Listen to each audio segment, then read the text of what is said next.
want to show you is about reactions with actual fuel.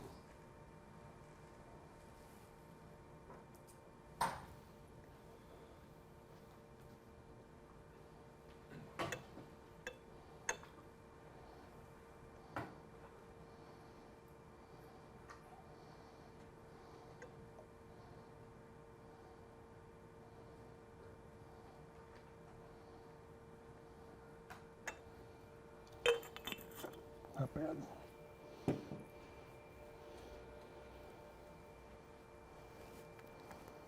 Again, we have our water here.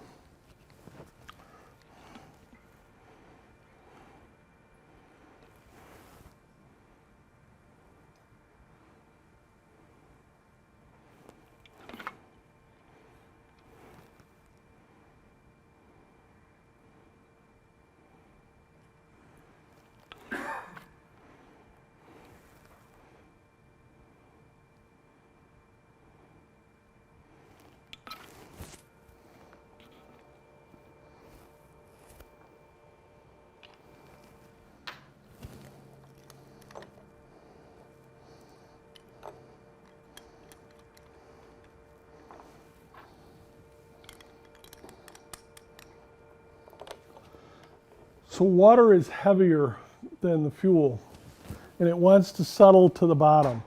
A certain amount of it will get absorbed by the fuel, but when you have too much to get absorbed, it sinks to the bottom. When you take any hydrocarbon fuel, so this can be diesel, it can be gasoline, it can be biodiesel, you can do this in another version. You can even do it with natural gas, propane. It all reacts with water in some form in the same way. You very quickly get a gum that builds up.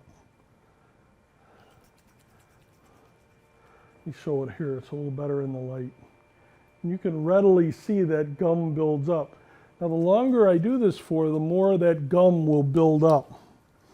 And imagine that you then shut the engine off and let it sit. That dries out and hardens. Tomorrow you start it up and you start building a second layer on it. Diesel engines recirculate fuel, and they get that fuel hot while they're recirculating it. And this material, when it's heated up, first becomes a varnish. So if you ever looked at the fuel system, everything in a diesel fuel system is coated with varnish. When it gets to the next stage, it gets to the combustion chamber and it gets hotter, it becomes carbon deposits. So this very rapidly builds up carbon deposits.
So, I'll show you here again.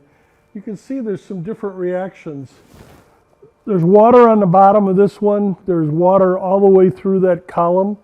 This one here, the fuel and the baby oil are reacting. Water's at the bottom. This one here, there's water at the bottom, but there's stuff rising up and there's stuff falling down in there. And what that is that the product is actually reacting with the water. If you let this sit, it would take several hours, but it would clean up that water on its own. If you just agitate it for a few seconds though, you can get it to completely do it on its own. So now we have bound, chemically bound, all of the water that was in there to the fuel, and it is part of the hydrocarbon chain, and it will burn as fuel. And it is actually now what we would call an oxygenated fuel, so that will help it burn better. You can see on these two that the water is already starting to fall back to the bottom, whereas with that one there's nothing there. And you can also see it on the glass. The glass is very clean compared to the other two, which are leaving a deposit. I'm going to let those sit for a few minutes and then we'll come back to those. I just wanted to show you this, so I'll show you all three of these again. There's nothing here. These two have had that water go to the bottom in them.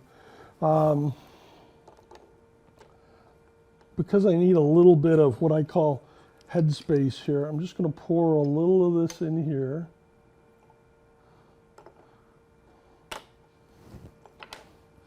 And a little of this one.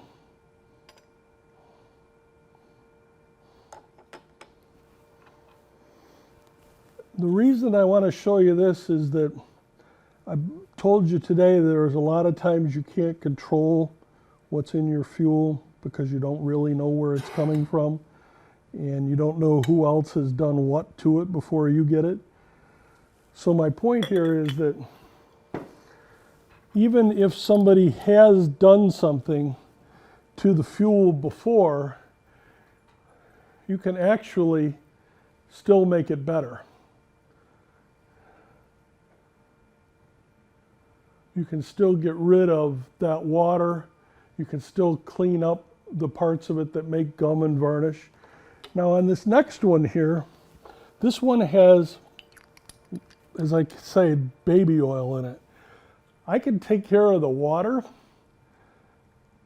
I can clean up the glass, but I can't change oil.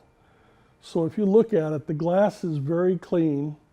There's no more water that's going to fall to the bottom, but it's still oil, so it's not going to be as clean. But the point again is you can clean things up compared to what they were before. And I really think that's the most important